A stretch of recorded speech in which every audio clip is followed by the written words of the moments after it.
Después de esto, Jesús se manifestó otra vez a los discípulos junto al mar de Tiberias. Y se manifestó de esta manera. Esteban, estaban juntos Simón Pedro, Tomás llamado el Dídimo, Natanael de Caná de Galilea, los hijos de Zebedeo y otros dos de sus discípulos. Me voy a pescar, les dijo Simón Pedro. Nosotros también vamos contigo, le dijeron ellos. Fueron y entraron en la barca y aquella noche no pescaron nada. Cuando ya amanecía, Jesús estaba en la playa, pero los discípulos no sabían que era Jesús. Jesús les dijo, hijos, ¿acaso tienen algún pescado? No, respondieron ellos. Y él les dijo, echen la red al lado derecho de la barca y hallarán pesca. Entonces le echaron y no podían sacarla por la gran cantidad de peces. Entonces aquel discípulo a quien Jesús amaba dijo a Pedro, es el Señor. Oyendo Simón Pedro que era el Señor, se puso la ropa porque se le había quitado para poder trabajar y se echó al mar.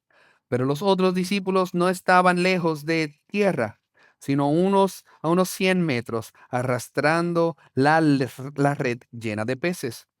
Cuando bajaron a tierra, vieron brasas ya puestas y un pescado colocado sobre ellas y pan. Jesús les dijo, traigan algunos de los peces que acaban de sacar. Simón Pedro subió a la barca y sacó la red a tierra, llena de peces grandes, 153 en total. Y aunque había tantos, la red no se rompió. Jesús les dijo, vengan y desayunen. Ninguno de los discípulos se atrevió a preguntarle, ¿quién eres tú? Sabiendo que era el Señor. Jesús vino, tomó el pan y se lo dio. Y lo mismo hizo con el pescado. Esta fue la tercera vez que Jesús se manifestó a los discípulos después de haber resucitado de entre los muertos. Amados, yo le pedí permiso a esta persona para poder compartir esto. El domingo pasado, después del sermón, Darío se acercó a mí y me preguntó, ¿vas a predicar el capítulo 21? Y al principio no le di mucha importancia, así que le contesté que sí. Todavía nos queda el 21, le digo. Pero después esa pregunta se me quedó dando vueltas en la mente. Y yo digo, ¿por qué me habrá preguntado Darío eso? ¿Y saben qué? En realidad, uno podría pensar que el Evangelio de Juan debería haber terminado en el capítulo 20, dado a lo que nosotros escuchamos la semana pasada, y en realidad muchos comentaristas han debatido este tema. Y si somos honestos, a primera vista, para nosotros es difícil poder llevarle la contraria. Se hizo un enunciado del propósito justo en el capítulo 20 que decía, estas han sido escritas para que crean que Jesús es el Cristo, el Hijo de Dios, y para que al creer tengan vida en su nombre. La resurrección ya ha sido establecida. Tomás ha hecho ya su confesión. El clímax ya ha sido alcanzado. Y nuestro instinto literario podría hacernos pensar que la historia ya terminó, no hay necesidad de más. Pero Juan escribe otro capítulo. Hay algo que quizás les sorprenda a ustedes.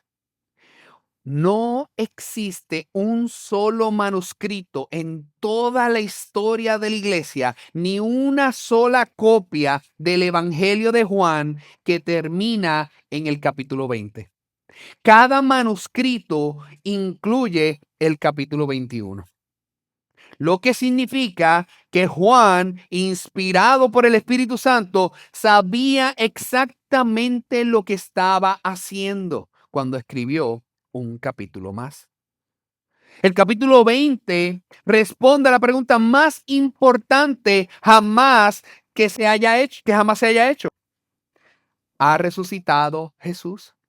Y la respuesta es gloriosa, irrefutable y transformadora para todo el mundo. Pero el capítulo 21 responde la pregunta que todo discípulo comisionado y lleno del Espíritu se hace a la mañana del siguiente día de la resurrección. ¿Y ahora qué hacemos exactamente? Juan escribió este epílogo porque necesitábamos nosotros ver cómo es cuando el Señor resucitado se encuentra con su pueblo confundido y con las manos vacías en la orilla de nuestra vida cotidiana. Y lo que Él les prepara antes de que ellos siquiera sepan que tienen hambre.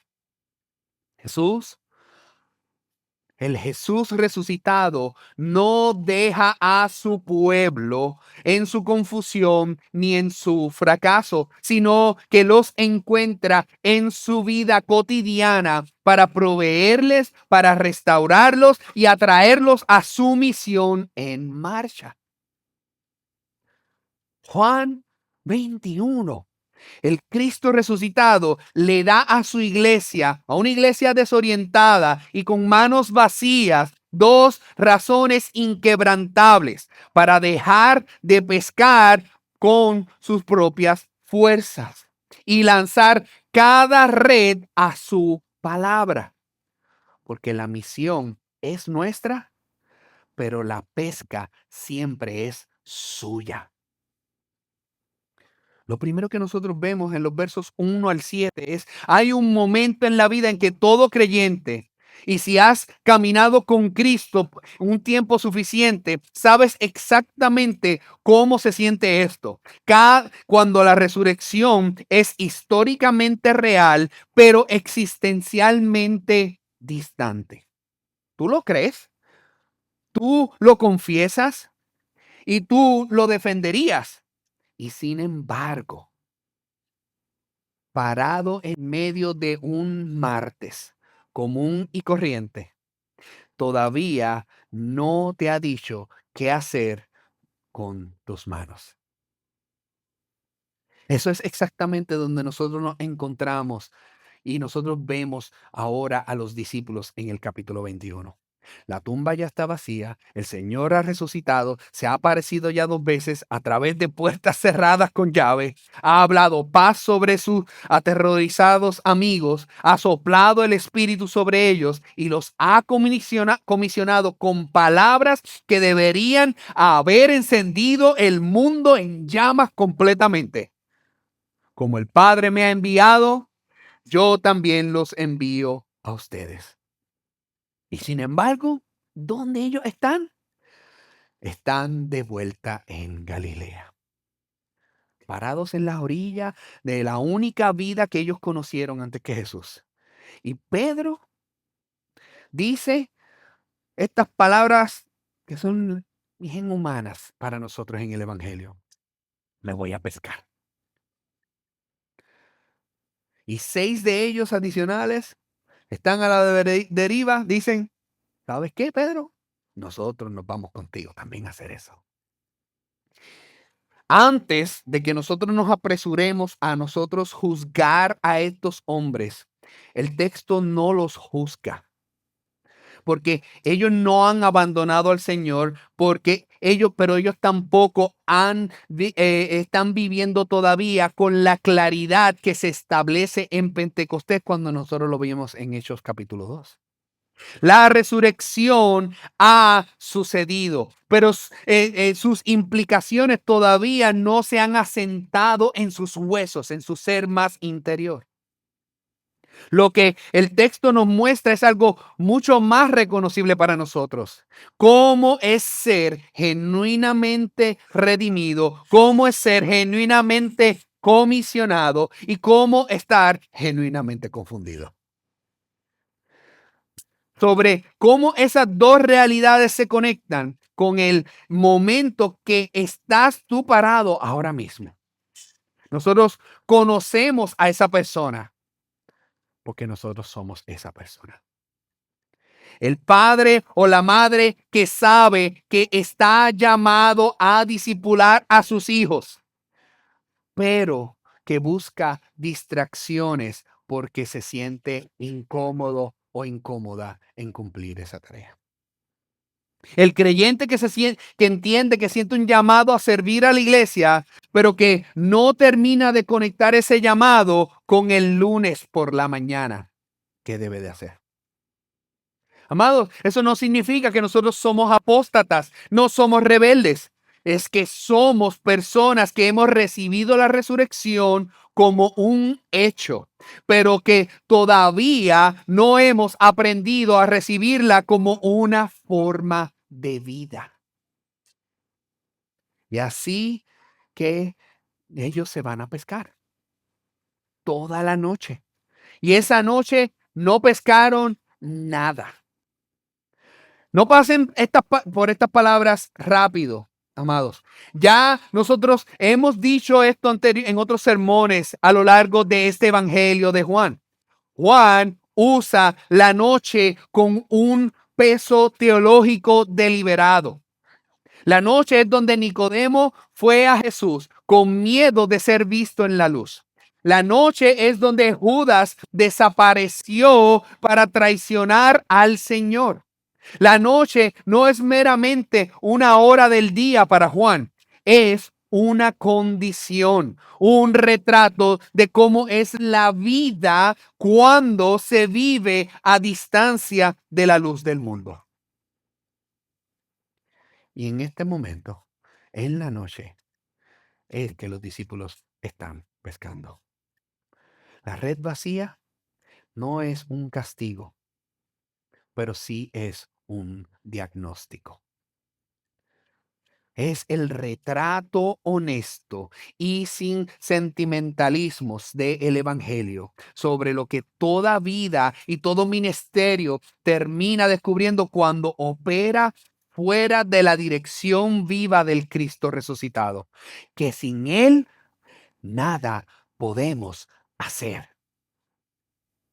Dios no permite que su pueblo encuentre satisfacción duradera en una misión que ellos mismos se han fabricado. Él nos ama demasiado como para dejar que la red vacía se quede vacía sin Él decir algo. Así que cuando la noche da paso, cuando a la luz, esa gris que viene de la mañana a resplandecer en las aguas, Jesús aparece en la orilla. No porque Él está escondido de ellos, sino porque todavía no han aprendido a buscarlo donde realmente Él está. Y nota esto, Él habla primero. Jesús siempre habla primero. Él llama a través del agua con una palabra que en el griego rinde de manera tan tierna. Hijos. Esto no es una reprensión, sino un término de afecto paternal, suave y gentil. Antes de hablarle a sus redes vacías, Él les habla de su identidad. Hijos. Sea lo que sea que ustedes hayan hecho esta noche, eso no ha cambiado mi relación con ustedes. Así que Jesús hace una pregunta cuya respuesta Él ya conoce.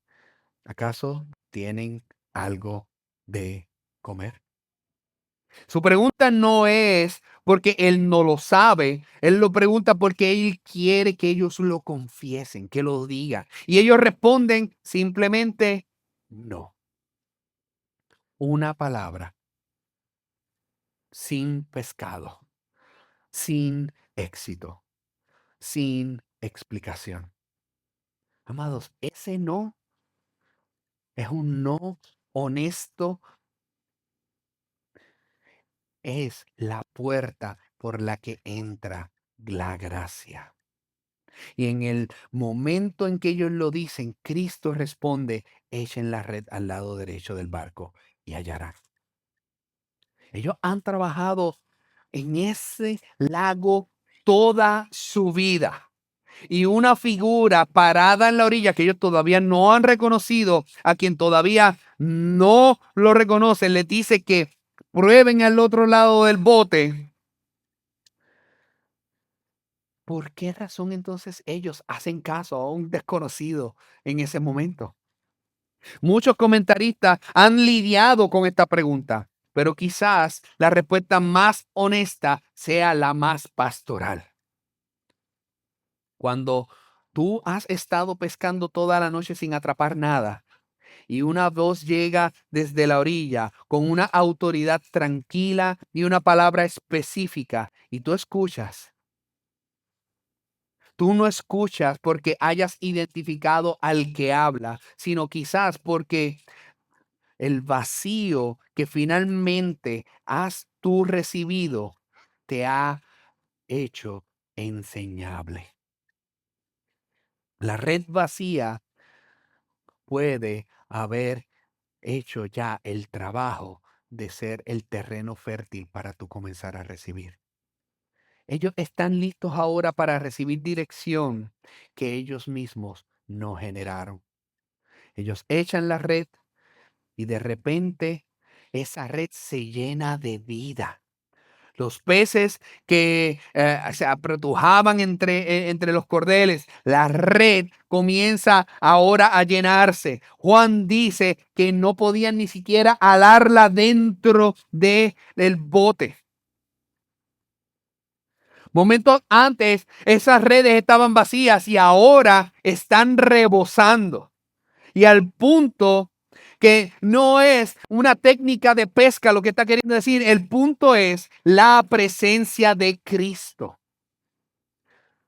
Ellos son los mismos pescadores, el mismo bote, es el mismo mar. La diferencia es la voz y la palabra de Jesús.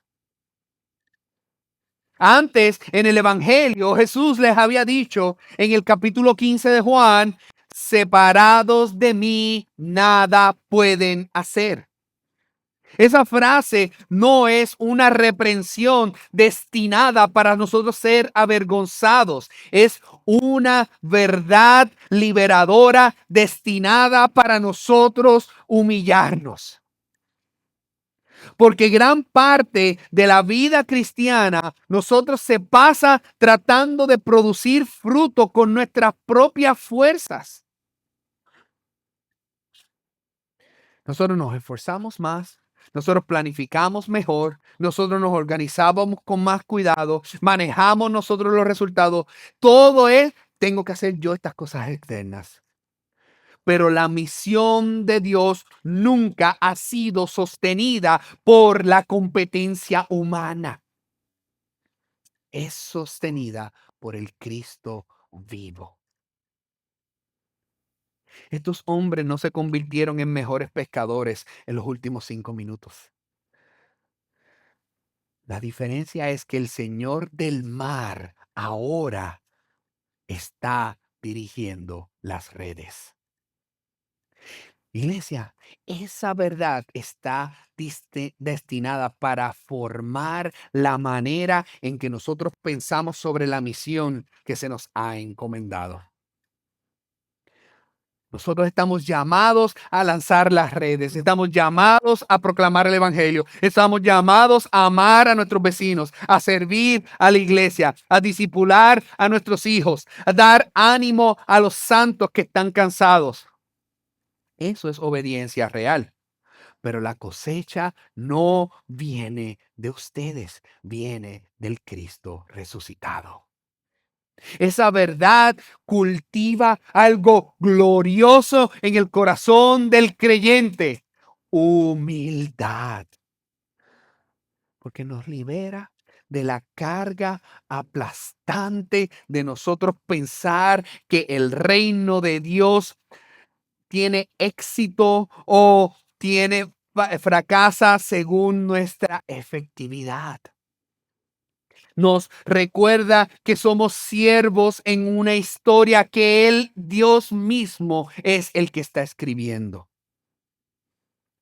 Esta es la primera gran gracia redentora que este pasaje nos le ofrece a la iglesia. Y es tanto liberadora como nos lleva también a la humildad. La misión de la iglesia no es autogenerada, es participativa. Es la cooperación alegre y obediente de una criatura con la iniciativa soberana del Creador.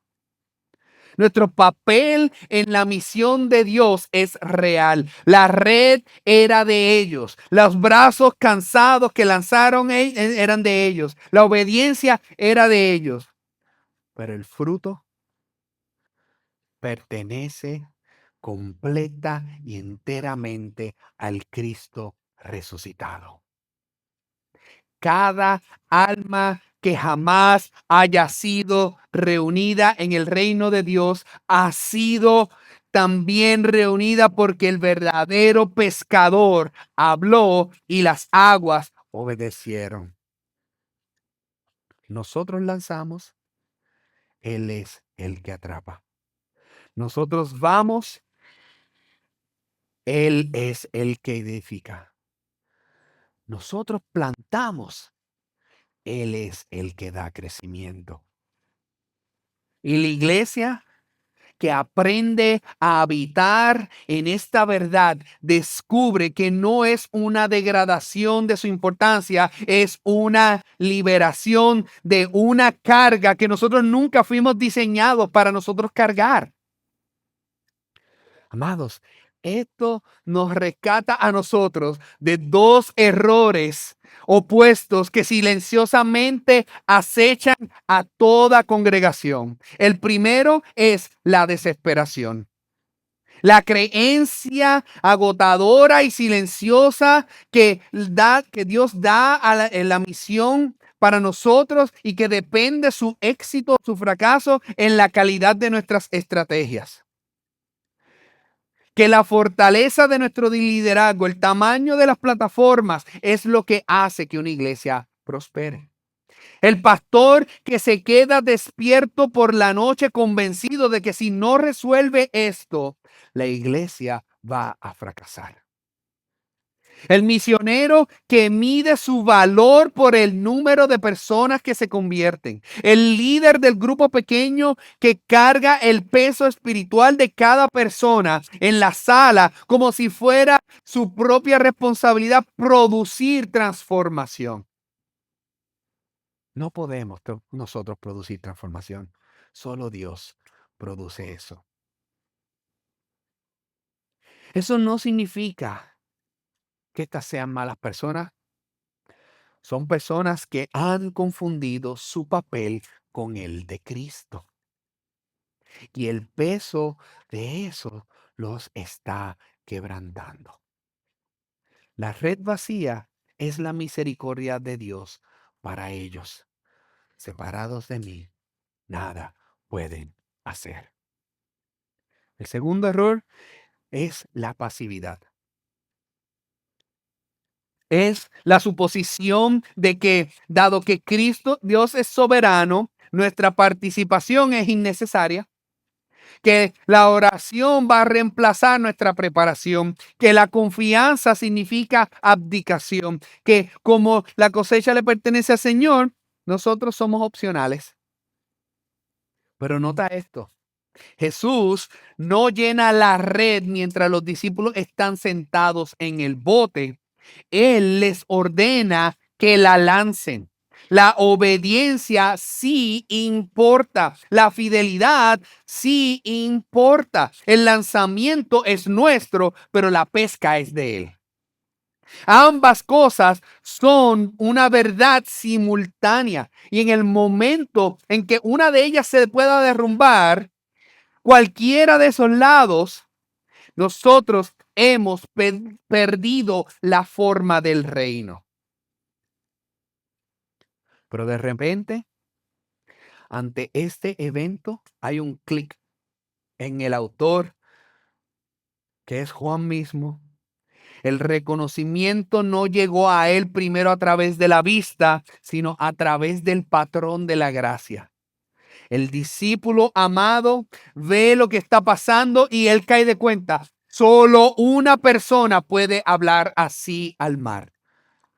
Es el Señor.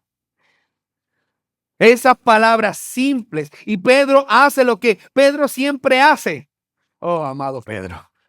Impulsivo, explosivo, imposiblemente entregado. Él se ciñe la ropa exterior y se lanza al mar.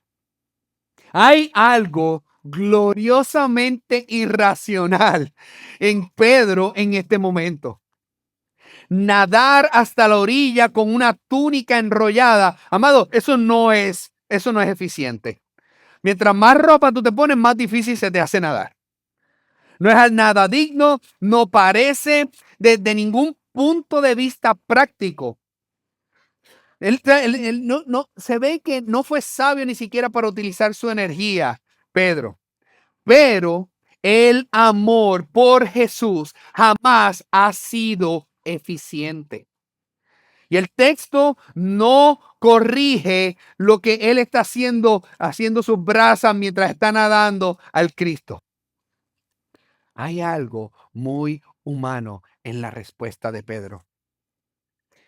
No está tranquilo, no está calculando, él solo quiere estar cerca de Jesús.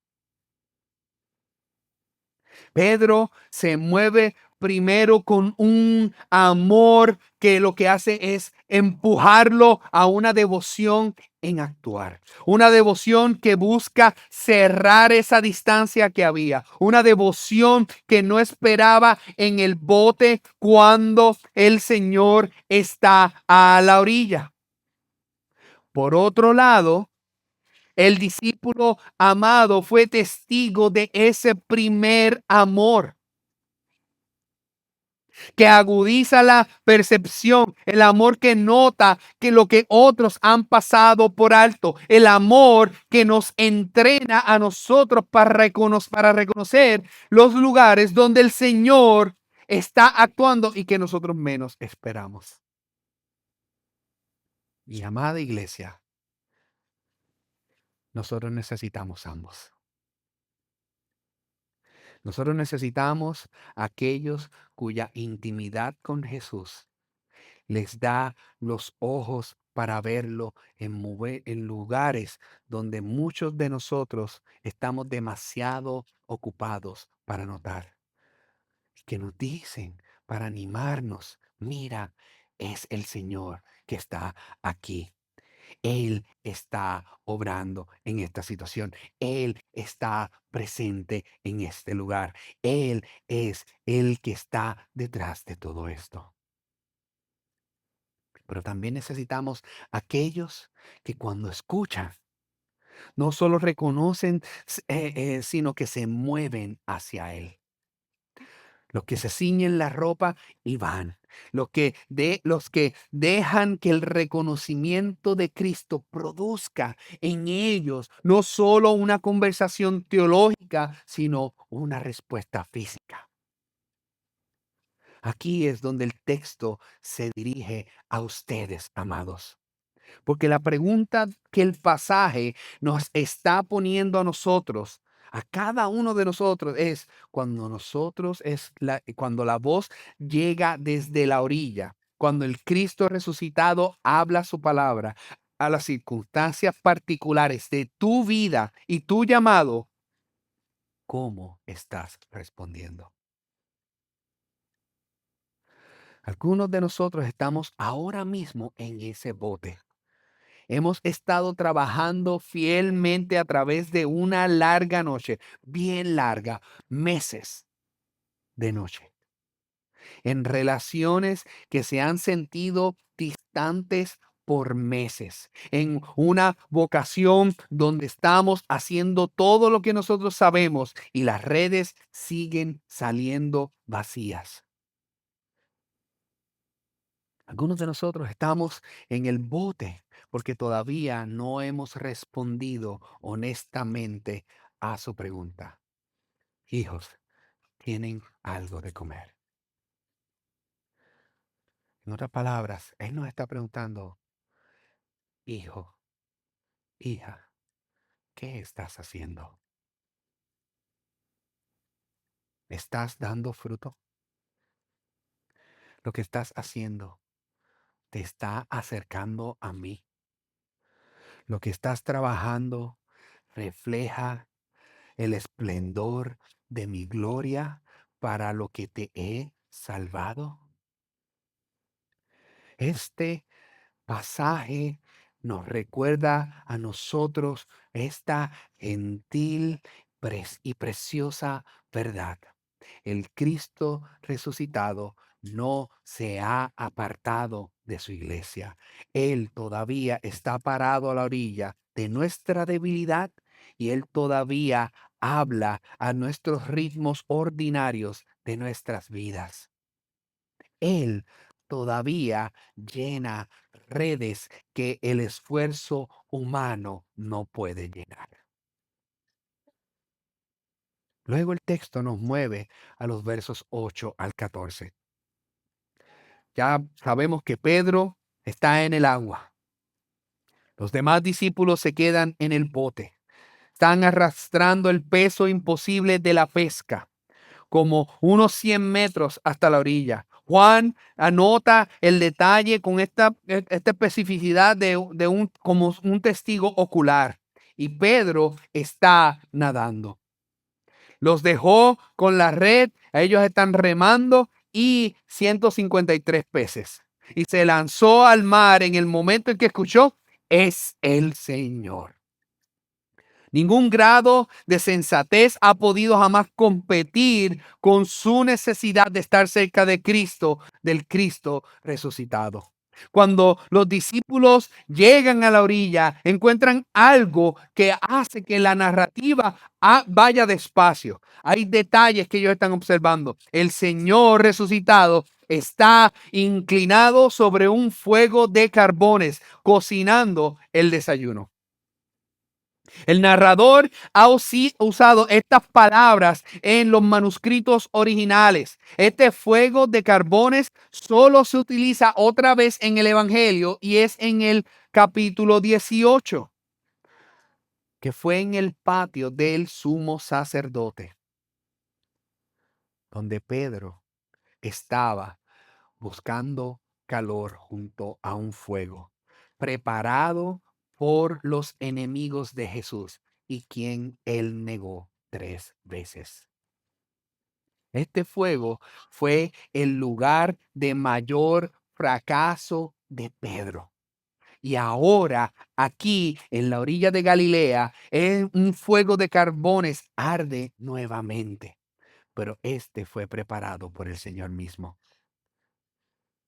Juan no anuncia esta conexión, simplemente la presenta delante de nosotros y confía que nosotros podemos sentir el peso de esto.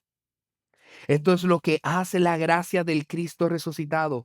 No solo perdona nuestro pasado, sino que redime el mismo símbolo de Él. Jesús toma el símbolo del fracaso de Pedro y lo convierte en el escenario de relaciones. En lugar de acusación, Él lo que está haciendo es una invitación. En lugar de vergüenza, Él lo que está dando es la bienvenida. En lugar de distancia, Él está haciendo cercanía. Vengan y desayunen. Amado, ¿acaso eso no es asombroso? Nosotros tendemos a lidiar con nuestros peores momentos en la vida evitándolos. No queremos escucharlos, no queremos saber de ellos, no queremos ni siquiera recordarlos. Cargamos con ellos en silencio, con vergüenza por años. Pero Jesús, oh amados, Él no los deja solos. Él dice, no te preocupes por esa parte de tu vida. Él se mueve hacia ello, no para recibir una herida más cruel nosotros, sino para sanarla de una manera profunda y personal. Él esencialmente te está diciendo a ti, me está diciendo a mí, ese lugar donde tú más te avergüenzas, no lo estoy evitando, me estoy encontrando contigo allí. El Cristo resucitado no está intimidado o asustado por tu pasado. Él está esperando que te pongas, no, Él no está esperando a que te pongas en orden para que te puedas acercar. Donde una vez tú fallaste, ahora Él te encuentra. Donde una vez lo negaste, Él ahora te restaura. Donde una vez te sentiste solo, Él ahora te alimenta. Esa es una invitación para nosotros, amados, de dejar de correr. A traer tu historia real, no la versión editada, no el corte del productor, sino completa a la presencia de Cristo. Nota algo silenciosamente asombroso. Jesús ya tiene pescado cocinándose en el fuego. Él preparó la comida antes de que llegaran. Y entonces él dice, traigan algunos pescados que acaban de sacar. Amados, Cristo resucitado, le está acreditando la pesca a sus discípulos. Aunque todos los que están allí parados, ellos conocen la verdad. Sin su palabra, la red seguiría vacía. Este es el momento, este es un misterio silencioso de la misión del evangelio. El Cristo resucitado lleva a cabo la obra y sin embargo, lleno de gracia, incluye a su pueblo en ella. Él prepara la comida y luego nos invita a traer lo que se ha recogido. Amado, este es el patrón que sigue siendo para avanzar y expandir el reino. Cristo es quien edifica su iglesia, pero lo hace a través de personas ordinarias como nosotros, que simplemente obedecen a su voz. Cuando los padres abren sus Biblias en la mesa del comedor, incluso cuando se sienten espiritualmente inadecuados. Jóvenes creyentes que hablan de Jesús con palabras temerosas porque sienten que no tienen las palabras suficientes. Trabajadores que llevan la labor de manera íntegra en lugares donde raramente reciben recompensa por eso. Tú traes el pescado. Cristo provee la pesca. Juan hace una pausa para decirnos algo peculiar de estos 153 peces grandes. Durante 2000 años, la gente ha intentado descifrar su número. Agustín de Hipona tenía una ecuación teológica para esto. Jerónimo pensaba que representaba cada especie de pez del mundo. Pero Juan nunca lo explica. Y quizás ese silencio sea intencional. A veces la Biblia da un número simplemente porque alguien contó los peces. Los pescadores cuentan peces. ¿Quieren saber cuánto fue la pesca? Eso es lo que hacen los pescadores. Pero Juan sí llama nuestra atención a un detalle sobre eso. A pesar de su enorme botín, la red no se desgarró. Eso sí es importante porque esa imagen nos susurra algo a nosotros sobre la misión que Jesús acaba de darle a estos hombres. La obra que Jesús da y la pesca que Él provee nunca se va a romper. No porque los discípulos sean, Él les dio una fuerza a ellos, sino porque el Cristo resucitado es quien sostiene su propia pesca unida. Entonces Jesús habla de nuevo y estas son notablemente las últimas palabras que Él le habla a sus discípulos reunidos en todo el Evangelio de Juan. Vengan y desayunen. Una invitación tan ordinaria. Y sin embargo, Juan nos dice algo fascinante sobre la respuesta de los discípulos. Ninguno se atrevía a preguntarle, ¿quién eres tú? No porque no supieran. Juan dice que sabían que Él era el Señor. Lo que sí nos dice es que ellos tenían preguntas reales, del tipo que se habían acumulado desde la tumba vacía. Pero ellos permanecieron en silencio, no por indiferencia, sino por asombro. El conocimiento de la persona de Cristo ya se había vuelto para ellos suficiente. No suficiente para eliminar el misterio, sino suficiente para descansar en Él. Se acercaron a Él con preguntas sin respuesta y recibieron pan de sus manos. Y descubrieron que Él mismo era la respuesta. No a las preguntas que tenían, sino a la necesidad debajo de ellas. Amado, si tú estás aquí hoy con una fe llena de preguntas genuinas, del tipo de preguntas que algunas veces te afloran y te despiertan a las 2 de la mañana, cuando las circunstancias de tu vida están presionándote con fuerza contra las promesas de Dios, este texto no te está diciendo que las suprimas. Lo que te está diciendo es tráelas a la mesa.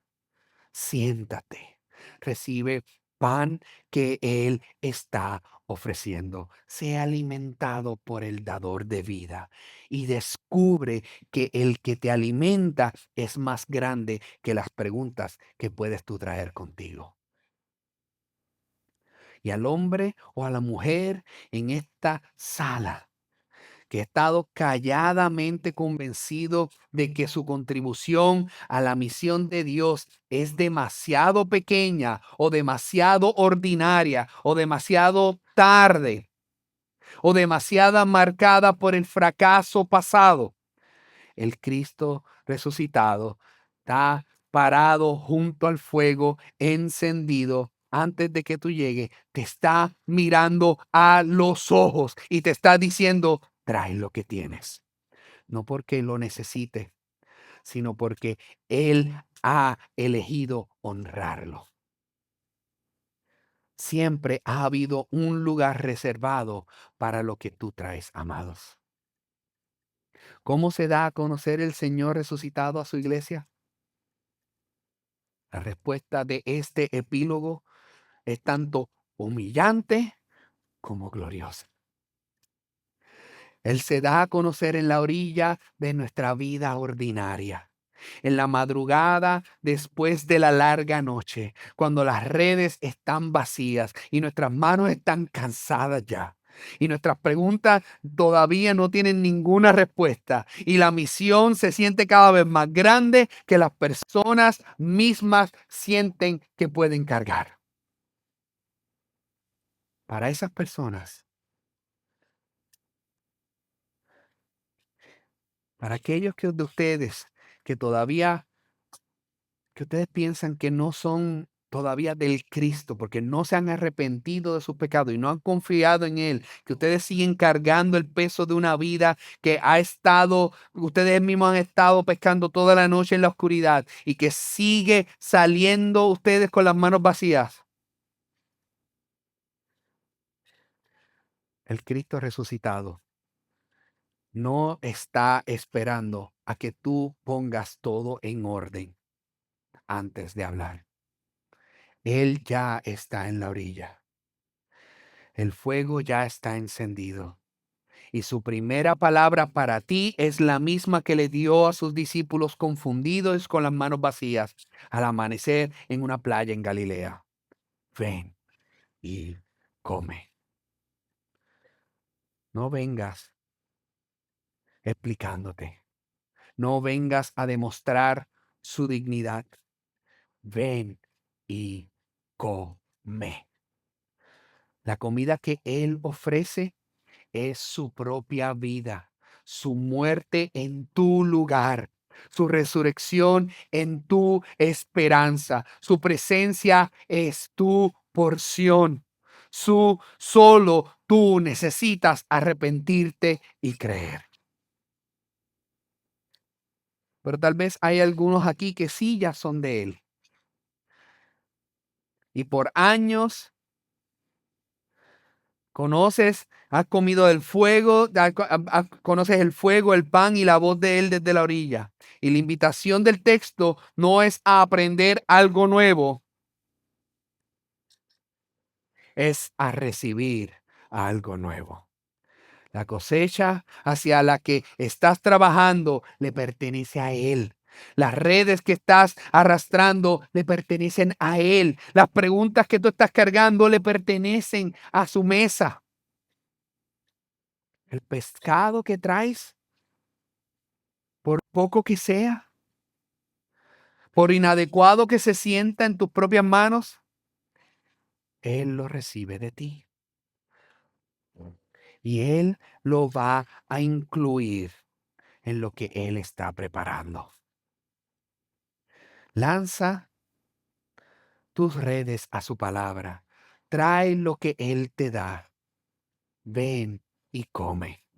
El Señor resucitado ya está en la orilla y el fuego está ardiendo mucho antes que llegue.